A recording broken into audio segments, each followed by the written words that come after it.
வணக்கம் மக்களே. நம்ம சேனல்ல தொடர்ந்து ரிவ்யூஸ் தாங்க பார்த்துக்கிட்டு இருக்கோம். அந்த வகையில இப்ப நம்ம எதை பத்தின ரிவ்யூ பார்க்க போறோம் அப்படின்னா, கார்த்திக் கதையில அடுத்து என்ன நடக்க போகுது அப்படிங்கறத பத்தி தாங்க இந்த வீடியோல பார்க்க போறோம். ஸோ மறக்காம இந்த வீடியோக்கு லைக் பண்ணிக்கோங்க. நம்ம சேனலையும் சப்ஸ்கிரைப் பண்ணிட்டு பக்கத்துல உள்ள பெல் ஐக்கானையும் கிளிக் பண்ணி ஆல்னு செட் பண்ணிக்கோங்க. அப்பதாங்க அடுத்தடுத்து வீடியோஸ் போடும் பொழுது தொடர்ச்சியா உங்களுக்கு நோட்டிபிகேஷன் வரும் பார்க்கலாம். ஸோ என்ன நடக்குது அப்படின்னா, நம்ம சாமுண்டீஸ்வரி ரேவதி பேசுறதையெல்லாம் கேட்டுட்டு கேக்குறாங்க, என்ன ரேவதி, அப்படியே என்ன மடக்கி பேசுறதுக்கு ட்ரை பண்றியா அப்படின்னு கேக்குறாங்க. அதுக்கு ரேவதி சொல்றாங்க, என்னம்மா இப்படி பேசுற, நான் என் தங்கச்சிக்காக தான் பேசுறேன் அப்படின்னு. இது கேட்டதோட சாமுண்டீஸ்வரி கேக்குறாங்க, உன் இஷ்டப்படி நீ என்ன வேணாலும் பேசலாம் ரேவதி, ஆனா என் பேச்ச சுவாதி மீறிட்டால, அது உண்மைதானே. என் பொண்ணு என் பேச்சு கேட்டுக்கிட்டு இருக்கா அப்படின்னு நினைச்சேன். ஆனா கடைசியில அவளுக்கு நான் முக்கியமே இல்லை அப்படிங்கிறது எனக்கு நல்லாவே தெரிஞ்சு போச்சு அப்படின்னு சொல்றாங்க. இது கேட்டதோட ரேவதி கேக்குறாங்க, அம்மா என்னம்மா இப்படி பேசுறீங்க, நீங்க எனக்கு எந்த அளவுக்கு முக்கியம் தெரியுமா, ஏமா இப்படி பேசுறீங்க அப்படின்ட்டு ரொம்ப வருத்தப்படுறாங்க. அப்ப ரேவதி சொல்றாங்க, இங்க பாரு சுவாதி, இப்படியே உன் மனசுல உள்ளத யாருக்கிட்டையும் சொல்லாம அமைதியாவே இருக்க போறியா. அப்ப சுவாதி சொல்றாங்க, அக்கா என்னக்கா பண்றது, எனக்கு நான் ஆசைப்பட்டது எதுவுமே கிடைக்காது அப்படின்னு தெரிஞ்சு போச்சுக்கா, அம்மாவை எதிர்த்து என்ன எதுவும் பண்ண முடியாது அப்படின்னு புரிஞ்சு போச்சு, இதுக்கு மேல பேசி நான் என்னக்கா பண்ண போறேன் அப்படின்னு சொல்லிட்டு சோகமா அந்த இடத்துல இருந்து போறாங்க. அவங்க போனதோட சாமுண்டீஸ்வரி நிக்கிறாங்க. அப்பதான் ரேவதி சாமுண்டீஸ்வரிய பார்த்து, அம்மா எனக்காவது ஒரு நல்ல வாழ்க்கையை நீங்க அமைச்சு கொடுத்தீங்களா, அதுவும் இல்ல, என்னை கட்டாயப்படுத்தி கல்யாணம் பண்ணி வச்சீங்க, ஆனா இப்ப நான் இவர் கூட நிம்மதியா வாழ முடியாம இருக்கேன், அதே மாதிரி தங்கச்சி வாழ்க்கையும் பண்ணலாம் அப்படின்னு நினைச்சீங்கன்னா தங்கச்சிக்காக நான் கண்டிப்பா பேசுவேம்மா அப்படின்னு. சாமுண்டீஸ்வரி ரேவதிய பார்த்து, ரேவதி உன் லைஃப் வேற, அவளோட லைஃப் வேற, நல்லது கெட்டது எனக்கு என்ன பண்றதுன்னு தெரியும், உனக்கு சரியான வாழ்க்கையை தான் அமைச்சு கொடுத்துருக்கேன், நீ தேவையில்லாம இந்த மாதிரி புலம்புற வேலை வச்சுக்காத அப்படின்னு சொல்லிட்டு சாமுண்டீஸ்வரி பேசுறாங்க. இது கேட்டதோட ரேவதி சொல்றாங்க, அம்மா தயவு செஞ்சு இதுக்கு மேல தங்கச்சியோட லைஃப காலி பண்ணிடாதீங்க அப்படின்னு சொல்லிட்டு கோவமா போறாங்க. அப்ப சாமுண்டீஸ்வரி ராஜராஜாவை பார்த்து, பாத்தீங்களா எவ்வளவு திமிரா பேசிட்டு போறா அப்படின்னு, இந்த திமிரெல்லாம் எங்கிருந்து வந்துச்சுன்னு தெரியல. ராஜராஜா சொல்றாரு, ஈஸ்வரி நீ சாதாரண விஷயத்துக்கு இவ்வளவு சண்டை போடுற, இப்ப பெத்த பொண்ணு எவ்வளவு பெரிய போட்டியில ஜெயிச்சு வந்திருக்கா, அவளுக்கு ஆதரவு கொடுத்து அவளை பாராட்டாம அவ வாங்கிட்டு வந்த அந்த பொருளையே ரொம்ப மோசமா பேசுற, அவ எந்த அளவுக்கு வேதனைப்படுவா கொஞ்சமாவது யோசனை பண்ணி பாத்தியா. அதுக்கு சாமுண்டீஸ்வரி சொல்றாங்க, என்னதான் இருந்தாலும் அவ என் பேச்ச மீறிட்டால அப்படின்னு சொல்லிட்டு சாமுண்டீஸ்வரி கோவமா ரூமுக்கு போறாங்க. அப்ப ராஜராஜா நினைக்கிறாரு, சே ஈஸ்வரி ஏன் தான் இப்படி பண்றா, இருந்தாலும் இவளோட பிடிவாதம் நாளுக்கு நாள் ரொம்ப அதிகமாயிட்டே போகுது அப்படின்ட்டு ராஜராஜா நினைக்கிறாரு. சுவாதியை போய் பார்க்கலாம் அப்படின்ட்டு நேரா சுவாதியை போய் பாக்குறாங்க. சுவாதி அவங்க வாங்கின அந்த கேடயத்தை வச்சு ரொம்ப அழுதுகிட்டு உட்காந்துருக்காங்க.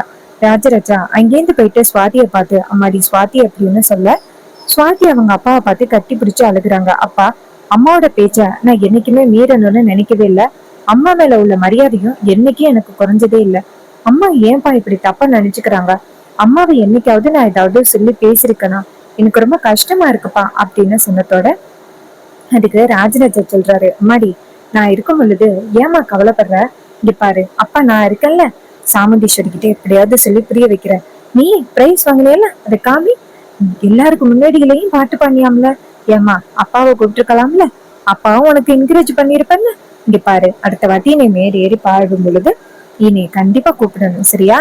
இது கேட்டதோட சுவாதி சொல்றாங்க, சரிப்பா நான் கண்டிப்பா கூப்பிடுறப்பா அப்படின்னு சொல்லிட்டு அவங்களோட அந்த கேடயத்தை காமிக்கிறாங்க. அப்ப ராஜராஜா அந்த கேடயத்தை பார்த்துட்டு, என் பொண்ணு எவ்வளவு பெரிய மேடையில போய் ஜெயிச்சுட்டு வந்திருக்கா, அது புரியாம இந்த சாமுண்டீஸ்வரி என் தங்கத்தை பேசுறா அப்படின்னு சொல்றாங்க. அப்ப சுவாதி சொல்றாங்க, அப்பா அம்மாவை பேசாதீங்க, அவங்க அவங்க கிட்ட நான் பெர்மிஷன் கேட்கல அப்படின்னு தான் கோவப்பட்டுட்டாங்க. இது கேட்டதோட ராஜராஜா சொல்றாரு, என்னைக்குமே அம்மாவை விட்டு கொடுக்க மாட்டியே அப்படின்னு. இது கேட்டது சுவாதி சரிப்பா அம்மா கிட்ட எப்படியாவது சொல்லி புரிய வைங்கப்பா. அதுக்கு ராஜராஜா சொல்றாரு, நான் பாத்துக்கிறேம்மா அப்படின்னு சொல்லிட்டு சுவாதிய பார்த்து, நீ அழக்கூடாது சரியா, இன்னும் நிறைய மேடைகள் ஏறி பாட வேண்டியது இருக்கு சரியா. இது கேட்டதோட சுவாதியும் சரிப்பா அப்படின்னு சொல்றாங்க. அப்புறமா ரேவதி அந்த இடத்துக்கு சுவாதியை சமாதானம் ஆகிட்டாளா அப்படின்னு கேட்க, அப்ப ராஜராஜ சொல்றாரு, அப்பா நான் இருக்கேன்னு சமாதானம் ஆகாம எங்க போக போறா அப்படின்னு. அதுக்கப்புறம் ரேவதி ராஜராஜாவை பார்த்து, அப்பா உங்களை கூப்பிடலையே அப்படின்னு கோச்சிக்காதீங்கப்பா, கடைசி நேரத்துல முடிவு பண்ணது. ராஜராஜா சொல்றாரு, பரவாயில்லம்மா ரேவதி, என் பொண்ணு ஜெயிச்சிட்டாலே எனக்கு அதுவே ரொம்ப பெரிய சந்தோஷமா இருக்கு அப்படின்னு. இது கேட்டதோட ரேவதியும், ஆமாப்பா எனக்கும் என் தங்கச்சி ஜெயிச்சிட்டான்னு சந்தோஷமா இருக்கு அப்படின்னு சொல்றாங்க. அதுக்கப்புறம் ராஜராஜா என்ன பண்றாருன்னா, சரிம்மா நான் போயிட்டு சாமுண்டீஸ்வரி கிட்ட சொல்லி சமாதானப்படுத்துறேன் அப்படின்னு சொல்லிட்டு போறாரு. அப்புறமா சுவாதி நேரா ரேவதியை பார்த்து, அக்கா அம்மா அப்படி நினைச்சதான் எனக்கு கவலையா இருக்குக்கா. ரேவதி சொல்றாங்க, இங்க பாரு, அம்மாவுக்கு கொஞ்ச நேரம் தான் போவோம் நீடிக்கும், அதுக்கப்புறம் எல்லாத்தையும் மறந்துடுவாங்க, நீ கவலைப்படாத. இது கேட்டதோட சுவாதியும் சரிக்கா அப்படின்னு சொல்றாங்க. அதுக்கப்புறம் சுவாதி அந்த இடத்துல இருந்து போறாங்க. அதுக்கப்புறமா நம்ம கார்த்தி வந்துட்டு மாடிக்கு போறாரு. அங்க வந்துட்டு பரமேஸ்வரி போன் பண்றாங்க. பரமேஸ்வரியோட போனை பார்த்துட்டு, ஆஹா பாட்டி போன் பண்றாங்களே, இன்னைக்கு தானே பேங்க்ல போயிட்டு நகை எடுக்கணும்னு சொன்னாங்க அப்படின்னு. அப்ப பரமேஸ்வரியோட போன் அட்டன் பண்ணி, சொல்லுங்க பாட்டி. பாட்டி சொல்றாங்க, ஐயா கார்த்தி எங்கப்பா இருக்க? இன்னும் கொஞ்ச நேரத்துல பேங்குக்கு பணம் எடுக்கிறதுக்கு வரேன்னு சொன்னியேப்பா, என்னப்பா இன்னும் வரல? அப்ப கார்த்தி சொல்றாரு, பாட்டி நான் அங்கதான் கிளம்பிக்கிட்டு இருக்கேன் பாட்டி. பரமேஸ்வரி கேக்குறாங்க, ஐயா கார்த்தி, அந்த சந்திராவுக்கு வேற நீ யாரு அப்படிங்கிற விஷயம் தெரிஞ்சுட்டுன்னு சொன்னியல்ல, ஒருவேளை அவ ஏதாவது திட்டம் போட்டு நீ யாரு அப்படிங்கறத சாமுண்டீஸ்வரி கிட்ட சொல்லிட்டா என்னப்பா பண்றது? அப்ப கார்த்தி சொல்றாரு, பாட்டி நீங்க கவலைப்படாதீங்க, நான் பாத்துக்கிறேன், எல்லாமே பக்காவா ரெடி பண்ணிட்டு தான் வரேன். இது கேட்டதோட பரமேஸ்வரியும் சரிப்பா அப்படின்னு சொல்லிட்டு, இன்னும் 1 மணி நேரத்துல பேங்குக்கு வாப்பா அப்படின்னு சொல்லிட்டு போனை கட் பண்றாங்க. அதுக்கப்புறம் கார்த்தி என்ன பண்றாருன்னா, மயில் வாகனத்தை பாக்குறாங்க. மயில் வாகனம் கார்த்தியை பார்த்து, கார்த்தி எப்படிப்பா நீ வந்துட்டு அந்த பேங்குக்கு போக போற, எப்ப நீ மாட்டுவ அப்படின்னு அந்த சந்திரா காத்துக்கிட்டு இருக்காங்க. நீ மட்டும் மாட்டுனா அவ்வளவுதான், அத்தை பேயாட்டம் ஆடிடுவாங்க. அதுக்கு கார்த்தி சொல்றாரு, அவங்க கிட்ட சிக்காம இருக்கணும்னா ஒரு பிளான் பண்ணணும். அதுக்கு மயில் வாகனம் கேக்குறாரு, மாப்பிள்ள என்ன பிளான்னு சொல்லுங்க, நான் ஏதாவது உதவி பண்ண முடியுமான்னு பாக்குறேன். அப்ப கார்த்தி சொல்றாரு, அதெல்லாம் இல்ல நான் பாத்துக்கிறேன், நீங்க இதுல மாட்டினீங்கன்னா பிரச்சனை ஆகிரும், நீங்களும் சேர்ந்து ஹெல்ப் பண்றீங்களா அப்படின்னு அத்தை கோவப்படுவாங்க. சோ நீங்க இதுல தலையிட வேணாம், என்ன நடக்கணுமோ அதை நான் பாத்துக்கிறேன் அப்படின்னு சொல்லிட்டு கார்த்தி சொல்றாரு, சரி என்ன பேங்குக்கு கூப்பிட்டாங்க நான் கிளம்புறேன். மயில் வாகனமும் சரிப்பா அப்படின்னு சொல்றாங்க. அதுக்கப்புறம் கார்த்தி வெளியில வராரு. இன்னொரு பக்கம் சந்திரா வந்துட்டு நினைக்கிறாங்க, நேரா சிவனாண்டிக்கு போன் பண்றாங்க. சிவனாண்டி கேக்குறாரு, சந்திரா என்ன சந்திரா ஆச்சு? சந்திரா சொல்றாங்க, என்னங்க அவனை பத்தின உண்மையை நிரூபிக்கிறதுக்கு நானும் பல வகையில போராடிக்கிட்டு இருக்கேன், ஆனா அவன் தப்பிச்சிடறான். இன்னைக்கு நான் அக்காவை வந்து அவ ஊருக்கு கூட்டிட்டு போயிட்டு இந்த டிரைவர் ராஜாவோட போட்டோவை காமிச்சு அக்கா காரிக்கிட்ட நிரூபிக்க போறேன். இது கேட்டதோட நம்ம சிவனாண்டி சொல்றாரு, சூப்பர் சந்திரா, அவனோட போட்டோவை அவன் ஊர்க்காரங்க யாருக்கிட்ட காமிச்சாலும் கண்டிப்பா இவன் தான் கார்த்தி ராஜ சேதுபதியோட பேரன் அப்படின்னு சொல்லிடுவாங்க. சோ நீ எடுத்த முடிவு சரிதான், கூட்டிட்டு போ சந்திரா. இது கேட்டதோட சந்திராவும் சரிங்க அப்படின்னு சொல்லிட்டு போனை கட் பண்ணிட்டு நேரா சாமுண்டீஸ்வரி வந்து பாக்குறாங்க. சாமுண்டீஸ்வரி சந்திரா பார்த்து, என்ன சந்திரா என்கிட்ட ஏதாவது சொல்லணுமா? அப்ப சந்திரா சொல்றாங்க, ஆமாக்கா ரொம்ப பெரிய விஷயத்த சொல்லணும். அன்னைக்கு நான் உன்னை சென்னை கூட்டிட்டு போயிட்டு ஆபீஸ்க்கு போயிட்டு இவன் தான் அந்த கார்த்தி ராஜ சேதுபதியோட பேரை இவன் தான் அப்படின்னு ப்ரூவ் பண்றதுக்கு உன்னை கூட்டிட்டு போனேன். ஆனா அங்க பல திட்டம் போட்டு நல்லா என்னை ஏமாத்திட்டான். ஆனா இந்த வாட்டி அவன் தப்பிக்க முடியாதுக்கா. சாமுண்டீஸ்வரி கேக்குறாங்க, சந்திரா அந்த விஷயத்த நீ விடவே இல்லையா? அப்ப சந்திரா சொல்றாங்க, எப்படிக்கா விட முடியும்? உண்மை தெரிஞ்ச பிறகு எப்படி என்ன அமைதியா இருக்க சொல்றேன்? இவன் தான் அந்த ராஜ சேதுபதியோட பேரன் அப்படிங்கிறது எனக்கு தெரிஞ்சு போச்சு. என் அம்மாவும் அக்காவும் இறந்ததுக்கு இவன் குடும்பத்துல உள்ளவங்க தான் காரணம். இப்ப இவன் குடும்பத்துல உள்ளவனே நம்ம வீட்டுக்குள்ள வந்து எவ்வளவு தைரியமா சுத்திக்கிட்டு இருக்கான்னா எவ்வளவு வேதனையா தெரியுமா இருக்கு. அவனை எப்படியாவது பழி வாங்கணும், அதுக்குதான் நான் பிளான் பண்ணிக்கிட்டு இருக்கேன். இது கேட்டதோட சாமுண்டீஸ்வரி சொல்றாங்க, சரி இப்ப நீ என்ன பண்ணலாம்னு இருக்க? அப்ப சந்திரா சொல்றாங்க, அக்கா எனக்கு கடைசியா ஒரே ஒரு வாய்ப்பு கொடு, அந்த ஊருக்கு போவோம், போயிட்டு இந்த ராஜாவோட போட்டோவை காமிப்போம். ஒருவேளை இவன் தான் அந்த ராஜா அப்படின்னு சொல்லிட்டா சரி, அப்படி இல்லைன்னா இவன் தான் ராஜ சேதுபதியோட பேரன் அப்படின்னு சொல்லிட்டாங்கன்னா கண்டிப்பா நீ நான் சொல்றத நம்பி தானே ஆகணும். அக்கா எனக்கு ஒரே ஒரு வாய்ப்பு கொடு, உன் தங்கச்சிக்காக ஒரே ஒரு வாய்ப்பு கொடு அப்படின்ட்டு சந்திரா சாமுண்டீஸ்வரி கிட்ட கெஞ்சுறாங்க. அப்ப சாமுண்டீஸ்வரி வேற வழியே இல்லாம, சரி சந்திரா உனக்கு ஒரே ஒரு வாய்ப்பு கொடுக்குறேன், நீ கண்டிப்பா ப்ரூவ் பண்ணியே ஆகணும். இது கேட்டதோட சந்திராவும் சரிக்கா அப்படின்னு சொல்ல, இன்னொரு பக்கம் சந்திரா சொல்றாங்க, சரி வாக்கா இப்பயே அந்த பரமேஸ்வரியோட ஊருக்கு போயிட்டு இவன் தான் அந்த கார்த்தி அப்படிங்கிற நிரூபிக்கிறேன் வா அப்படின்னு சொல்லிட்டு வெளியில வராங்க. அப்ப நம்ம கார்த்தி வந்துட்டு பரமேஸ்வரி பாட்டி வந்து பேங்க்குக்கு கூப்பிட்டாங்கல்ல, அங்க போறதுக்காக வந்துகிட்டு இருக்காரு. அப்பதான் சாமுண்டீஸ்வரி டக்குன்னு, மாப்பிள்ள ஒரு நிமிஷம் நில்லுங்க. அப்ப கார்த்தியை நேரா சாமுண்டீஸ்வரியை பார்த்து, வாங்கத்த சொல்லுங்க. சாமுண்டீஸ்வரி சொல்றாங்க, மாப்பிள்ள ஒரு முக்கியமான விஷயமா அந்த பரமேஸ்வரியோட ஊருக்கு போக வேண்டியது இருக்கு, வரீங்களா மாப்பிள்ள? கார்த்தி சொல்றாரு, இது மாதிரி ஒரு முக்கியமான இடத்துக்கு போக வேண்டியது இருக்கு அத்தை. சந்திரா சொல்றாங்க, என்ன முக்கியமான வேலை? எதா இருந்தாலும் அக்கா வேலை கொடுத்தாதானே உனக்கு முக்கியமான வேலை. என்னமோ நீ ரொம்ப பெரிய ஆளு மாதிரி பண்ணிக்கிட்டு இருக்க. இங்க பாரு, அக்கா கூப்பிடுற இடத்துக்கு நீ இன்னைக்கு வந்துதான் ஆகணும். இது கேட்டதோட கார்த்தியும் சரி அப்படின்னு சொல்ல, சாமுண்டீஸ்வரி கார்த்திகிட்ட சரி வாங்க போகலாம் அப்படின்னு சொல்லிட்டு போயிட்டு கார்ல ஏறுறாங்க. இன்னொரு பக்கம் கார்த்தி ஆல்ரெடி ராஜாவுக்கு ஃபோன் பண்ணி பேங்குக்கு வர சொல்லிட்டாங்க.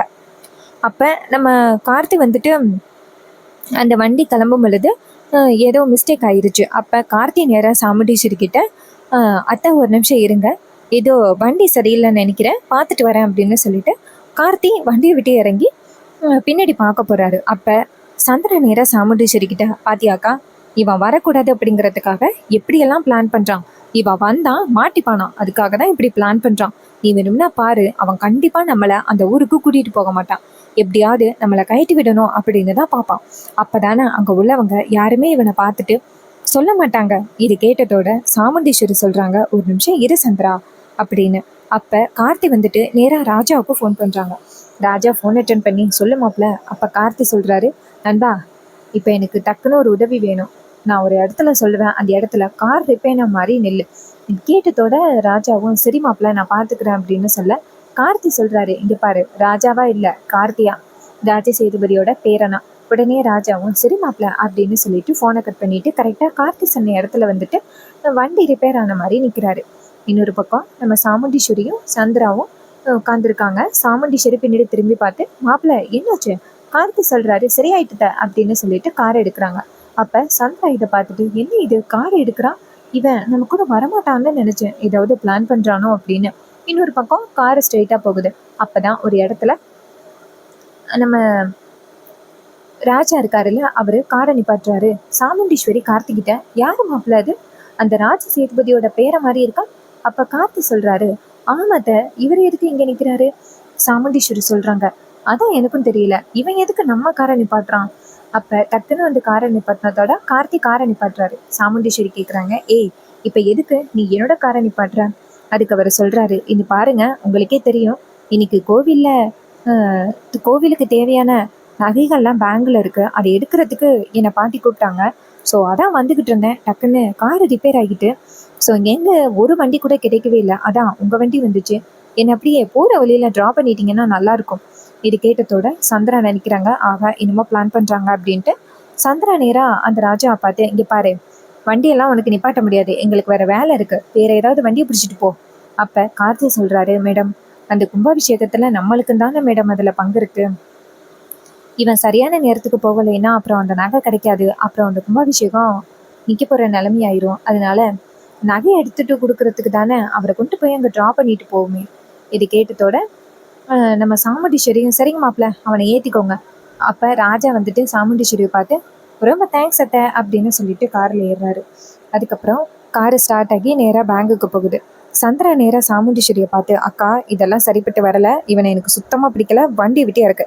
அப்போ கார்த்தி சொல்கிறாரு, பேங்க் வந்துருச்சு அப்படின்னு பேங்கை விட்டே இறங்குறாங்க. சாமுண்டீஸ்வரி, சந்திரா, கார்த்தி எல்லாருமே சேர்ந்து அந்த பேங்குக்குள்ளே போகிறாங்க. அங்கே போனதோட சாமுண்டீஸ்வரி நேராக பரமேஸ்வரியை பார்க்க, பரமேஸ்வரி சாமுண்டீஸ்வரியை பார்த்து, சாமுண்டீஸ்வரி பேங்க் வரைக்கும் வந்துட்டியா, சூப்பர், நீ வந்ததும் நல்லது தான், எல்லாரும் ஒன்றா சேர்ந்து இந்த நகையை எடுத்து கொடுக்கணும் அப்படின்னு இருந்திருக்கு. அப்போ ஊர் தலைவர்கள் கார்த்தியை பார்க்குறாங்க. எல்லாருக்கும் கார்த்தி யார் அப்படிங்கிறது தெரியும், ஆனால் சாமுண்டீஸ்வரி அவங்கள தான் பார்த்து பேசுகிறாங்க அப்படிங்கிறத கண்டுபிடிக்கல. சந்திரா இதை பார்த்துட்டு இன்னமும் பிளான் பண்ணுறானுங்க அப்படின்னு நினைக்கிறாங்க. அப்போதான் சாமுண்டீஸ்வரி சொல்கிறாங்க, இங்கே பாரு, நான் ஒன்றும் உன் கூட சேர்ந்து கூத்தடிக்கிறதுக்காக இங்கே வரல, இந்த ராஜா இருக்கான், இந்த கார்த்தி இருக்கான்னு இவன் வந்து பாதி வலையில வண்டி ரிப்பேர் ஆயிட்டுன்னு நின்னான், உன் பேரன், அதுதான் கூட்டிட்டு வந்து ட்ரா பண்ணலான்னு வந்தேன். பரமேஸ்வரி சொல்றாங்க, அது சரி இருக்கட்டும், நகை எடுத்து கொடுக்குற வரைக்கும் எங்க கூட ஏறு, நல்லா இருக்குமே. அப்போ ஊர் தலைவர்கள் சாமுண்டீஸ்வரியை பார்த்து, ஆமாம்மா, நீங்க எல்லாரும் ஒன்னா இருந்த நகை எடுத்தா நல்லா இருக்கும். அப்ப சந்திரா சொல்றாங்க, அக்கா நமக்கு முக்கியமான வேலை இருக்கு. சாமுண்டீஸ்வரி சொல்றாங்க, இரு சந்திரா, இந்த வேலையை முடிச்சு கொடுத்துட்டு போயிடுவோம் அப்படின்னு. அதுக்கப்புறம் ஊர் தலைவர்கள் கார்த்தியை பார்த்து, ஐயா நீங்க லேட்டா வந்துருவீங்களோன்னு நினைச்சேன், கரெக்டான நேரத்துக்கு வந்துட்டீங்க, சரி வாங்க வந்து கையெழுத்து போடுங்க அப்படின்னு. அப்பதான் பரமேஸ்வரி நினைக்கிறாங்க கார்த்தி ஏதோ திட்டம் போட்டாச்சு அப்படின்னு. அப்பதான் நம்ம கார்த்தி சொல்றாரு, சரி நகை எடுக்கலாமா? அப்ப சந்திரா கேக்குறாங்க, என்ன நீ எதுக்கு நகை எடுக்கலாமான்னு கேக்குற? அப்ப பரமேஸ்வரி சொல்றாங்க, என்ன சந்திரா இப்படி பேசுற? இங்க பாரு, எங்க வீட்ல இருந்து ஒருத்தவங்களும் உங்க வீட்ல இருந்து ஒருத்தவங்களும் வர்றது நல்லது தானே? அப்ப சாமுண்டீஸ்வரி சொல்றாங்க, ஆமா, ஏன் மாப்பிள்ளையும் இவனுக்கு ஒன்றும் குறைச்சவன் கிடையாது. மாப்பிள்ள நீங்களும் போயிட்டு நகையை பாருங்க மாப்பிள்ள அப்படின்னு சொன்னதோட கார்த்தியும் சரிங்கத்த அப்படின்னு சொல்லிட்டு உள்ளார போறாங்க. இதை பார்த்துட்டு சந்திரா நினைக்கிறாங்க, இந்த அக்கா என்ன இவ்வளவு முட்டாளா இருக்கா அப்படின்ட்டு. சந்திரா நேரா சாமுண்டீஸ்வரியை பார்த்து, அக்கா உன்னை நல்லா ஏமாத்திக்கிட்டு இருக்காங்க. அப்ப சாமுண்டீஸ்வரி சொல்றாங்க, சந்திரா நீ அமைதியா இரு சந்திரா அப்படின்னு.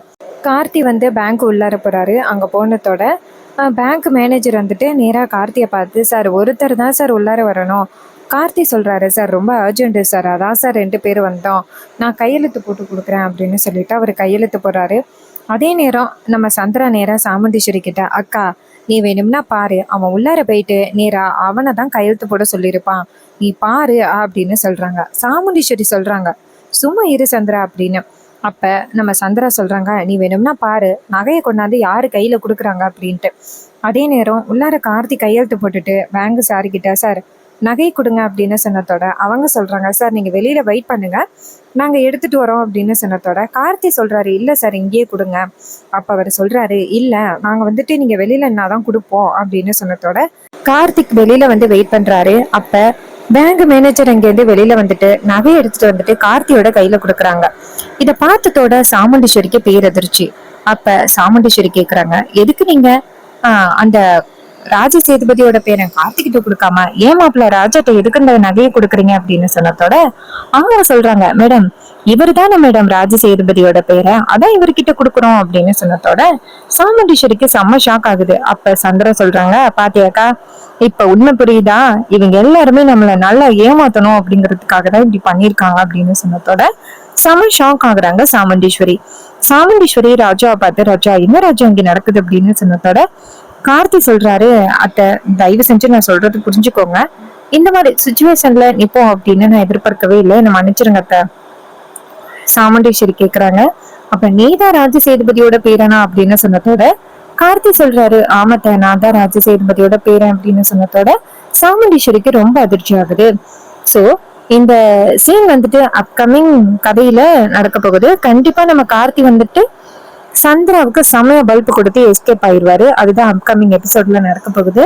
ஸோ இதே மாதிரி இன்னுமே கதைகளை நம்ம சேனல்ல நீங்க தொடர்ந்து பார்க்கணும் அப்படின்னா மறக்காம நம்ம சேனலை சப்ஸ்கிரைப் பண்ணிட்டு பக்கத்துல உள்ள பெல் ஐகானையும் கிளிக் பண்ணி ஆல்ல செட் பண்ணிக்கோங்க. அப்பதாங்க அடுத்தடுத்து புது புது வீடியோஸ் போடும்பொழுது தொடர்ச்சியா உங்களுக்கு நோட்டிபிகேஷன் வரும், பார்க்கலாம். ஸோ இதே மாதிரி நம்ம அடுத்த கதையில பார்ப்போம். உங்களுக்கு நெக்ஸ்ட் என்ன நடக்கும், என்ன நடந்தா நல்லா இருக்கும் அப்படின்னு தோணுச்சுன்னா கமெண்ட்ல ஷேர் பண்ணுங்க. அந்த கதையை நான் கண்டிப்பா ஷேர் பண்றேன்.